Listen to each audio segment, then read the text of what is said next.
गोदी मीडिया है जो बिक चुकी है, वो कुछ भी दिखा नहीं रही है सोशल मीडिया पे।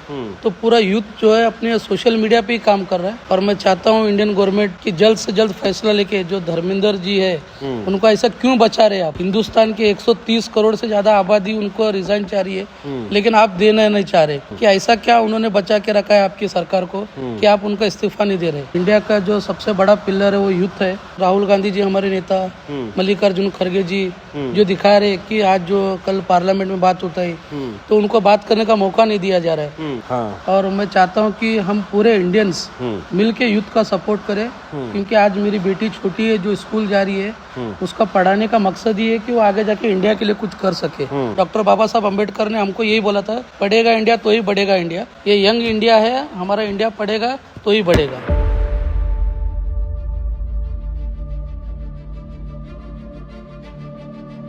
Hello everybody, this Tahir Abbas और आप सब देख रहे हैं gohas.in पे आज हम एक स्पेशल इंटरव्यू के लिए, एक स्पेशल बातचीत के लिए आए। मेरे साथ जनाब ताजुद्दीन पटेल साहब हैं जो कि डिस्ट्रिक्ट चेयरमैन हैं कमलापुर के कांग्रेस माइनॉरिटी के।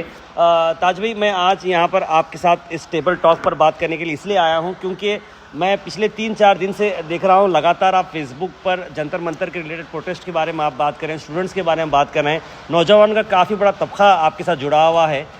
मेरा ये मानना है और ये कहना है कि क्या गुलबर्गा से अगर आप कुछ आवाज़ उठा रहे हैं, कंटिन्यूसली आप कुछ इस बारे में बात करें तो क्या फ़र्क पड़ेगा या नहीं पड़ेगा, क्या कहना चाहेंगे? जी बेशक पड़ेगा, क्योंकि जैसे कि आप भी जानते हैं फेसबुक पे मेरे भी लोग फॉलो करते हैं। तो ये लीडरशिप का मतलब ही ये था कि यूथ के लिए हम कुछ कर सके, हमारे इंडिया देश के लिए कुछ कर सके। और इंडिया का जो सबसे बड़ा पिलर है वो यूथ है। और मैं चाहता हूँ कि हम पूरे इंडियंस मिलके यूथ का सपोर्ट करें, क्योंकि आज मेरी बेटी छोटी है जो स्कूल जा रही है, उसका पढ़ाने का मकसद ये है कि वो आगे जाके इंडिया के लिए कुछ कर सके। जब अगर इंडियन की गवर्नमेंट अगर इंडियन बच्चों को सपोर्ट नहीं करेंगी तो बच्चे पढ़ लिख के फायदा क्या है?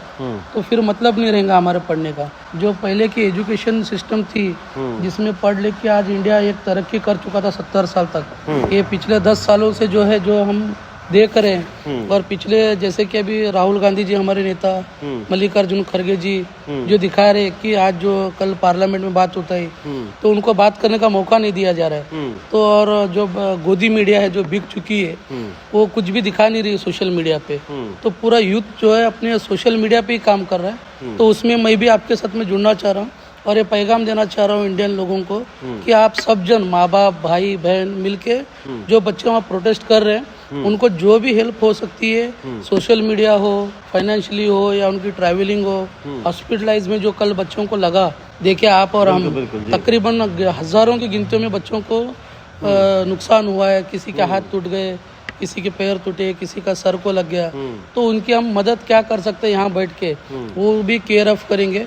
और मैं चाहता हूँ इंडियन गवर्नमेंट कि जल्द से जल्द फैसला लेके जो धर्मेंद्र जी है उनको ऐसा क्यों बचा रहे आप, क्या रीजन है ऐसा बचाने का। हिंदुस्तान के 130 करोड़ से ज्यादा आबादी उनको रिजाइन चाह रही है, लेकिन आप देना नहीं चाह रहे। तो मैं मोदी जी से पूछना चाहूंगा एक युद्ध बन के कि ऐसा क्या उन्होंने बचा के रखा है आपकी सरकार को कि आप उनका इस्तीफा नहीं दे रहे। बिल्कुल, आपकी बात पे मैं रुकना चाह रहा हूँ। धर्मेंद्र प्रधान जो एजुकेशन मिनिस्टर हैं, आप सबको बता दिए कॉन्ट्रोवर्सी शुरू कहाँ से हुई। जो भी हमारे व्यूवर्स नए हैं जो पहली बार इस टॉपिक पर सुन रहे हैं, तो जंतर मंतर में एक बहुत बड़ी प्रोटेस्ट चल रही है कॉकरोच जनता पार्टी की, जहां पर famous social activist Sonam Wangchuk जो वहां पर काफ़ी दिनों से हंगर स्ट्राइक पे थे और रिसेंटली उन्हें बिल्कुल अनकॉन्स्टिट्यूशन तरीके से उन्हें हॉस्पिटल लेकर गए हैं। हालांकि वो बोल रहे हैं कि मुझे एक प्राइवेट हॉस्पिटल में ट्रीटमेंट करने के दो, तो अभी भी वो सफदर जंग हॉस्पिटल में ही एडमिट हैं। लेकिन कल जो पार्लियामेंट चलो जो एक बड़ी जो है प्रोटेस्ट थी, जहाँ पर सरों का समंदर हमको देखने को मिला, हर कोई इस बारे में बात कर रहा है कि जो नीट का जो री एग्ज़ाम हुआ था उस पर सवाल उठाया जा रहा है। तो ताजुद्दीन साहब, आपका एक मानो में अगर आप बात बता रहे हैं तो आपने मोदी गवर्नमेंट को टारगेट किया है, साथ ही साथ धर्मेंद्र प्रधान का रेजिग्नेशन आप डिमांड कर रहे हैं। तो गुलबर्गा जैसे जो अमन भरा जो शहर है आप यहाँ पर देख रहे हैं, तो यहाँ से क्या यूथ को आप मैसेज देना चाहेंगे? बेशक, जैसे गुलबर्गा हमारा पिछले 25-30 साल से जब से मैंने भी होश संभाला है, एजुकेशन हब माना जाता है। बिल्कुल, जैसे यहाँ पे अप्पा की यूनिवर्सिटी है, केबीएन यूनिवर्सिटी है, पीडीए कॉलेजेस है।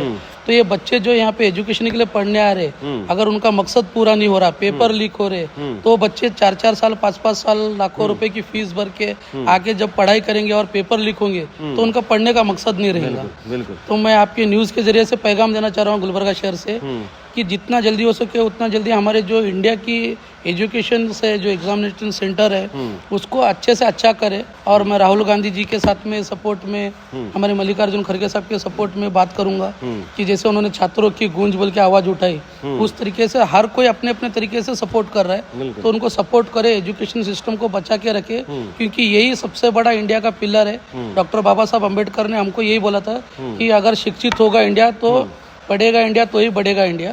तो जब इसको ही अगर टारगेट करा जाए तो फिर मकसद हमारा पूरा नहीं होगा।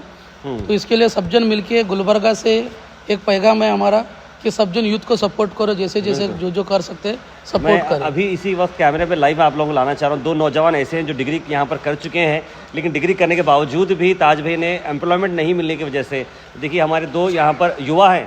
अब आइए, आप क्या वर्क करें बताइए कि जिस तरीके से ये लोग डिग्री पढ़ने के बावजूद भी आज ये अनएम्प्लॉयमेंट, तो ताज भाई ने इन्हें एम्प्लॉयमेंट दिया। ताज भाई, ये दोनों के बारे में क्या आगे एक छोटा सा एग्जांपल है। ये हमारे वीरेश बोल के है, इसका डिग्री कंप्लीट हुआ है, ये नोदी धेड़प्पा और हाँ जोर से बोल। बीएससी कंप्लीटेड है। और तू क्या पढ़ा है? 10th कंप्लीट है। ये 10th कंप्लीट वाले को इंडिया के हिसाब से हमारे पास हम एक फार्म लैंड बोल के प्रोजेक्ट कर रहे हैं एग्रीकल्चर का, उसमें काम करना पड़ रहा है इतने पढ़े लिखे लड़कों को। तो इंडिया के गवर्नमेंट के पास क्या है, एक बहाना बन चुका है।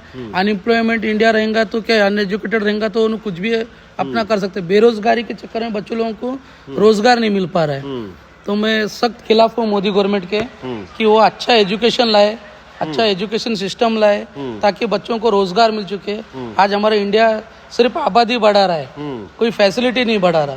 140 करोड़ आबादी हो चुकी है, लेकिन वो बच्चों को रोजगार नहीं मिल रहा, एम्प्लॉयज नहीं मिल रहे, काम नहीं हो रहे। हर जगह पे डॉक्टर्स का, नीट का, मेरी बच्ची अभी एक डॉक्टर की पढ़ाई कर रही है, तो उन्हीं भी नीट की एग्जाम देके आई थी। अब वो बच्ची अगर नीट का एग्जाम में अगर उसका कुछ घोटाला हो जाए, एग्जाम फेल हो जाए, तो बच्ची के डॉक्टर बनने के सपने टूट जाएंगे। बिल्कुल। तो उस हिसाब से मैं खास करके जो इंडियन गवर्नमेंट के फिलहाल जो फैसले चल रहे उसका मैं खिलाफत करता हूँ। और धर्मेंद्र प्रधान को जितना जल्दी हो सके उतना जल्दी इस्तीफा दे देना चाहिए। और जो भी मोदी गवर्नमेंट चला रही है वो अच्छे तरीके से चलाए, या तो फिर छोड़ दे और अच्छे तरीके से जो अच्छा चला सकते हैं सरकार, उनको चलाने का मौका दे। ताज भाई की बात को मैं कंटिन्यू करते हुए आपको बता दूं कि हमारी चैनल पे हमने कर्नाटक से करीब 5 से 8 बच्चों ने सुसाइड किया है, और इंडिया भर में करीब 15 के करीब लोगों ने सुसाइड किया सिर्फ नीट के री एग्जाम के चलते। जी जी। तो ये एक बहुत ही बड़ा अफसोस भरा खबर है। एक ने तो वीडियो बनाया माँ के लिए कि माँ मेरे से ये एक और बार नीट लिखा नहीं जाएगा, मैंने बड़े अच्छी तरीके से पहला एग्जाम लिखा था, मुझे दूसरी बार उस तरीके का स्कोर करने की मुझे अंदर कॉन्फिडेंस नहीं है, इसलिए मैं अब इस दुनिया से जा रहा हूँ। इस तरह के भी वीडियोस आ चुके हैं। तो ताजुद्दीन साहब ने बहुत ही अच्छी यहाँ से गुलबर्गा से पहल स्टार्ट की है, जो हम ऑलरेडी खासकर माइनॉरिटीज़ SIR में परेशान हैं, इससे पहले NRC में परेशान थे, तो कोई चीज़ में परेशान थे, अब एक और परेशानी आ बैठी है। तो इस बारे में भी ताजुद्दीन पटेल साहब के साथ हम कंटिन्यू जुड़े हुए रहेंगे हमारे टेबल टॉक के इस टॉक शो पर। बहुत बहुत शुक्रिया ताजुद्दीन पटेल साहब आपका कीमती वक्त देने के लिए। Please, India safe country, democracy, और बच्चों का सपोर्ट करे, खुल के सपोर्ट करे, इसमें कोई पार्टी नहीं लाए। ये यंग इंडिया है, हमारा इंडिया पढ़ेगा तो ही बढ़ेगा। बेशक। Thank you so much.